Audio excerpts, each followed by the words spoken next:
તો પૂતના વધમાં કદાચ કઈ શંકા રહે તો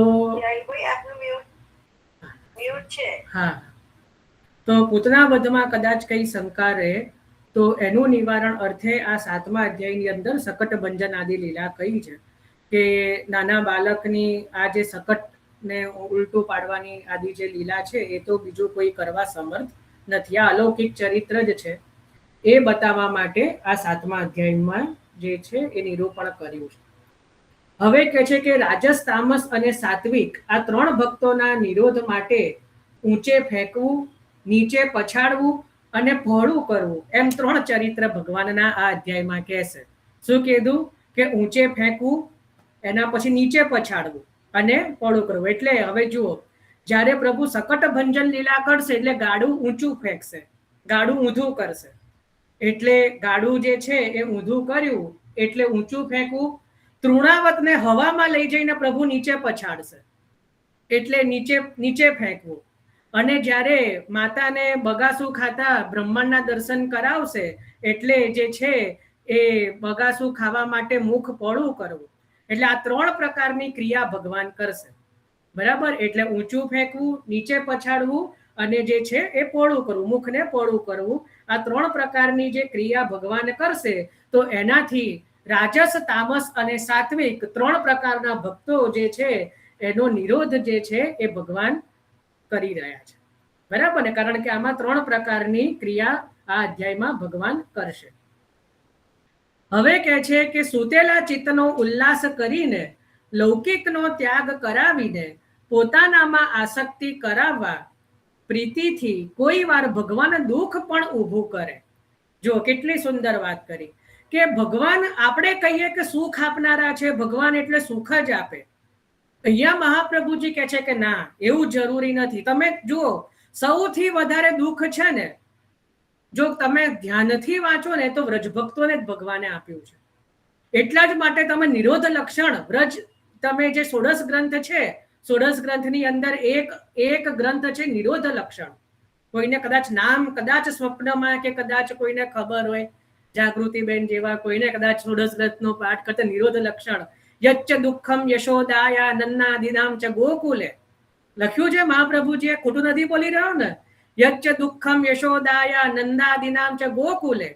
તો ત્યાં પણ શું મહાપ્રભુજી માંગી રહ્યા છે કે જે દુઃખ નંદરાયજી યશોદાજીને હે પ્રભુ આપે આપ્યું એ દુઃખ મને આપો. ક્યારેક મને એવું દુઃખ થાય. કારણ કે ભગવાને જે છે, તમે જો પૂતના વધનો જ્યાં અધ્યાય આવ્યો, બરાબર, ત્યાં પણ જે છે એ ભગવાને સૌથી પહેલા શું કર્યું તો બ્રજભક્તોને દુઃખ થયું. કારણ કે પૂતના જે છે ત્યાં જશોદાજીને ધ્રાસકો પડ્યો કે અરે બાપરે, આ તો આ રાક્ષસીએ કંઈક મારા બાળકનું અહિત નહીં કર્યું હોય ને. બરાબર? 5મા જ અધ્યાયથી પ્રભુએ દુઃખ આપવાનું ચાલુ કર્યું. બરાબર? ત્યાં જે નંદ મહોત્સવ થયો, એ નંદ મહોત્સવમાં પણ વસુદેવજીએ શું કીધું કે ભાઈ વ્રજમાં જાઓ, કદાચ ઉત્પાત થઈ શકે. નંદરાયજીને ધ્રાસકો પડ્યો, નંદરાયજીને દુઃખ થયું. 6માં પૂતના આવી, 6 અધ્યાયમાં, એટલે ત્યાં જશોદાજીને દુઃખ થયું. 7મામાં જ્યારે ગાડું ઊંધું પાડશે પ્રભુ, ત્યારે ભક્તોને દુઃખ થશે કે અરે બાપરે, ગાડા નીચે તો બાળક હતું, તો કદાચ એને કઈ અહિત નહીં થયું હોય, કંઈક એનો શ્રમ નહીં થયો હોય. બરાબર? તૃણાવત જ્યારે ઉપાડીને લઈ જશે ત્યારે રુદન કરશે. એક લીલામાં જે છે ભગવાન આગળ તો પછી જે છે એમાં પણ ઘણું. એટલે પ્રભુ સુખ જ આપે એવું જરૂરી નથી, પણ ત્યાં પણ જો દુઃખ આપે ને તો પણ એ નિરોધ માટે છે. મહાપ્રભુજી કહે છે એટલા જ માટે કુંતાજીએ શું માંગ્યું? આખા સમગ્ર શ્રી ભાગવતજીમાં એક જ ભક્ત એવા છે કે જે ભગવાન જોડે દુઃખ માંગે છે. કોઈને જો ખબર હોય તો આટલા આખા 12 સ્કંધોની અંદર, આટલા બધા અધ્યાયોની અંદર એક જ ભક્ત એવા છે કે જે ભગવાન આગળ દુઃખ માંગે છે, એ છે કુંતાજી. એક કુંતાજીએ દુઃખ માંગ્યું છે ને એક મહાપ્રભુજી. ત્યાં કુંતાજીએ પણ પ્રભુને જ્યાં કુંતા સ્તુતિમાં શું કીધું કે હે પ્રભુ, મને દુઃખ આપો, કારણ કે આપ જે છે એ દુઃખમાં અમારી હલપલ અમારી સાથે હો એવો અમને અહેસાસ થાય છે. અને પછી ગણાયું કે જ્યારે અમને આટલા દુઃખ પડ્યા ત્યારે આપ હંમેશા અમારા રક્ષણ માટે અમારી સાથે રહ્યા છો. બરાબર? તો ત્યાં દુઃખ જ માગ્યું છે. બીજા બધા હોય એ કોઈ પણ જાય પ્રભુના સન્મુખ તો શું કે પ્રભુ અમને સુખ આપજો, મને કંઈક સારું કરી આપજો, મને પૈસા આપજો, મને આ દુઃખ દૂર કરજો, મારું આ દુઃખ છે એને દૂર કરી આપજો ને આમ કરજો ને તેમ કરજો. પણ અહીંયા તો ભક્ત જે છે ભગવદીય ઉધા હોય એ શું માગે? દુઃખ માગે. એટલે એમને તો દુઃખ માગ્યું. આપણે આપણી સ્ટેટ, કારણ કે પ્રભુ તો તથાસ્તુ જ કહે છે એટલે બહુ પાછી એમના વાદ લઈને પછી આપણે ના મંગાય. કારણ કે આપણે માગીએ ને પ્રભુ તથાસ્તુ કે પછી રોવાનું નહીં, કારણ કે માગ્યું છે આપણે જ. એટલે પછી રોવાય નહીં. એટલે પછી આપણે શું કરવાનું? આપણે નહીં સુખ માગવાનું નહીં દુઃખ માગવાનું, આપણે કશું નહીં માગવાનું. આપણે તો પ્રભુને કહેવાનું કે પ્રભુ આપ જાણો છો કે મારા માટે શું જરૂરી છે, આપ આપજો, ચાહે તો સુખ ચાહે તો દુઃખ. એટલે સુખ આપે તો પણ સ્વીકારવાનું, દુઃખ આપે તો પણ આમ હસતા મોએ સ્વીકારવાનું. એટલે પછી ફરિયાદ નહીં કરવાની. કારણ કે આપણે સુખ આપે તો પ્રભુને થેન્ક યુ પણ નથી કહેતા, તો પછી દુઃખ આપે તો પછી ફરિયાદ પણ નહીં કરવાની. બરાબર ને? કારણ કે આપણે સુખ આપે તો છકી જવાય, પછી તો આપણું નાક થોડું ઊંચું થઈ જાય. આપણે કોઈ દિવસ કીધું પ્રભુને થેન્ક યુ કે ના ના બહુ સારું, અમારું પોતાનું ઘર છે, 2 ટાઈમ સરસ અમે ભોજન લઈએ છે, આટલું સરસ કપડાં પહેરવા મળે છે, કોઈ જાતનું પેલું એ નથી. વૈષ્ણવ કુટુંબમાં આપણે તો પહેલું થેન્ક યુ તો શું કે આપે અમને શરણે લીધા, અમને બ્રહ્મ સંબંધ મળ્યો, આપે અમને સ્વીકાર્યા, એના જ માટે પ્રભુ થેન્ક યુ. બાકી મારા તો કરતું તો એવા છે કે ઘરવાળા સ્વીકારવા તૈયાર નથી. આ તો કર્મ સંજોગે આવી બંધાણા આંગળા જોડા જોડ રે, કાનજી તારી માં કહેશે અમે કાનુડો કહેશું રે. એવું છે કે કર્મ સંજોગે આવી ભરાણા આંગળા જોડા જોડ રે. કર્મના સંજોગથી જોડે રહેવું પડે છે એટલે ઘરે બધા જોડે રહે છે. બાકી હમણાં છૂટા થવાનું કે તો કોઈ જોડે રહે એમ નથી. કરતું તો જેવી છે. બરાબર? તોય પ્રભુ કહે છે કે શરણે લીધા છે તેના માટે પહેલું થેન્ક યુ. નહીંતર આપના સિવાય કોઈ અમને જે છે સંગ્રહ કરે એવું છે નહીં. તો આપણે તો પ્રભુ જે અહીંયા પણ મહાપ્રભુજી કહે છે કે લૌકિક વસ્તુઓનો ત્યાગ કરાવવા માટે પ્રભુ ક્યારેક ઘણું દુઃખ આપે છે. અને પ્રભુ એ જ વસ્તુથી દુઃખ આપે છે કે જે આપણને બહુ વાલું હોય. કારણ કે પ્રભુ કેવા છે, આપણે જે ઇંગ્લિશમાં પેલો વર્ડ છે ને, મને તો બહુ એ બધું યાદ નથી આવતું, કોઈને ખબર હશે અમિતા, કે પેલું એવું હોય ને કે કોઈ પેલું પ્રેમી પ્રેમિકા પતિ પત્ની હોય ને, કોઈ મારા સિવાય કોઈ બીજાની સામે જવું નહીં, બીજાને જોવાની શું કહેવાય ને, શું વર્ડ કહેવાય ને, એવું કહેવાય કે ભાઈ મારા સિવાય તું બીજા કોઈની સામે તારે જોવાનું નહીં, મારા સિવાય તારે બીજા કોઈને સાથે બોલવાનું નહીં. તો એવા પ્રકારની એક મનોવૃત્તિ હોય.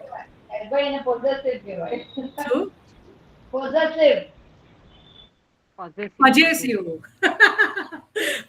તો પ્રભુ છે ને, પજેસિવ છે. હા હા, જો આ કેટલા બધાને ખબર છે. એટલે જે હોય એને ખબર જ હોય, આપણે નથી એટલે આપણને ના ખબર. એટલે એ છે ને પ્રભુ થોડા પજેસ પ્રભુ તો છે. એટલે પ્રભુ એવું કહે છે કે મારા સિવાય જો બીજા કોઈમાં આસક્તિ કરે તો એની હું આસક્તિ લૌકિક દુઃખ પેદા કરીને એવી દૂર કરું કે પછી ક્યારે પણ એને એમાં લૌકિક આસક્તિ થાય નહીં. આના ઉપર છે ને એક બહુ સુંદર વાર્તા છે, બહુ એક ભક્તની વાર્તા છે. હવે અત્યારે સમય નથી, પણ બહુ સુંદર એક વાર્તાજી છે. પહેલા છે ને હરિના લાડીલા કરીને એક બધા પુસ્તકો આવતા, એમાં મેં વાંચેલી, મને યાદ છે, મને બહુ ગમતી.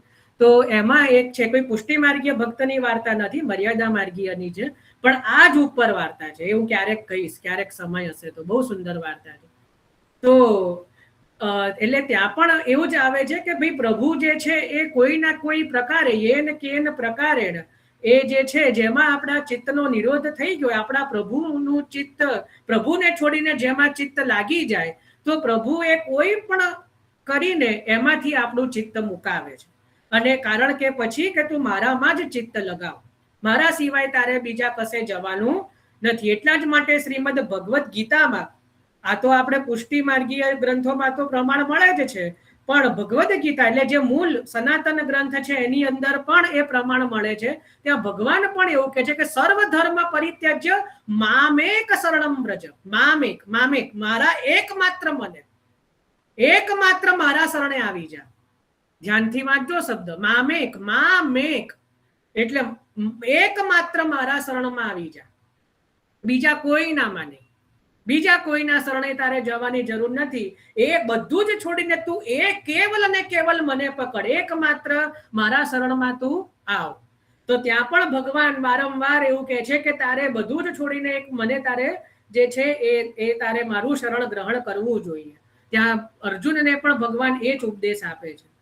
તો એટલા માટે કહી રહ્યા છે કે પોતાની અંદર આસક્તિ કરાવવા માટે ભગવાન જે છે આ ઘણીવાર દુઃખ પણ ઊભું કરે છે, બરાબર. પણ એ દુઃખ જે છે એ કોઈ ભક્તોને દુઃખી કરવા માટે નથી કે ભક્ત દુઃખી થાય એટલે ભગવાનને મજા આવે, એવું નથી.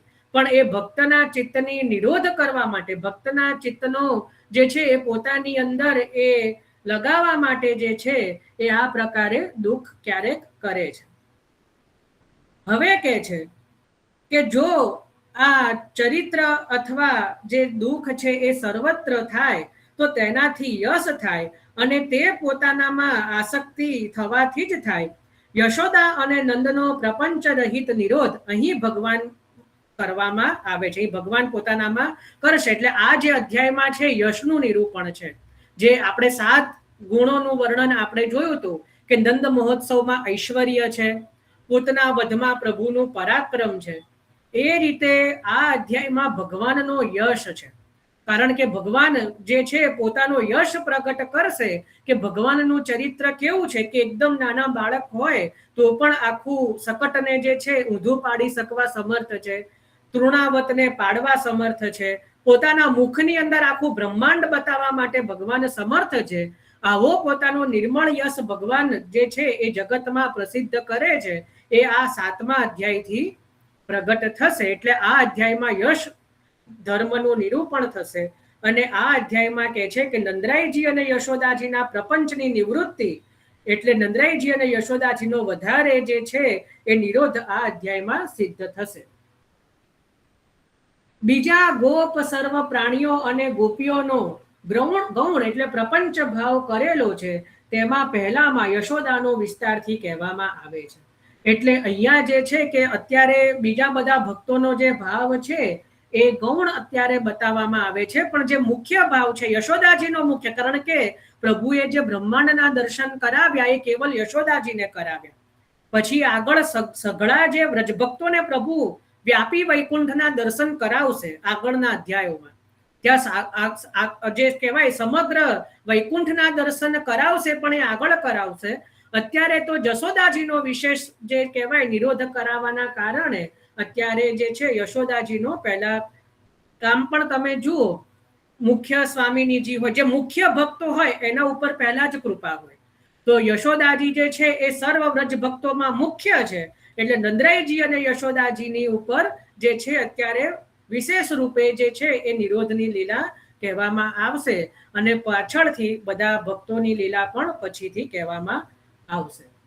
તો આ રીતે આ 6 કારિકાજી આપણે જે છે એ અત્યારે લીધા છે, જે અધ્યાયના મૂળ સ્ટાર્ટિંગમાં મહાપ્રભુજીએ લખ્યા છે. તો આ રીતે આપણે આજે કારિકાજીનું ચિંતન કર્યું છે.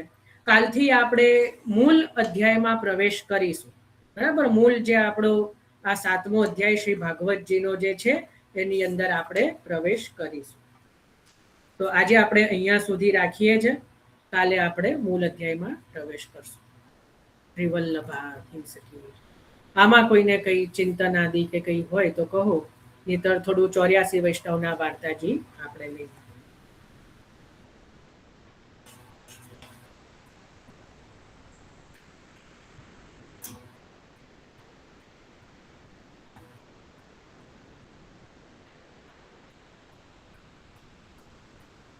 સારું, તો 84 વૈષ્ણવના વાર્તાજીની અંદર, હા બોલો વર્ષાબેન.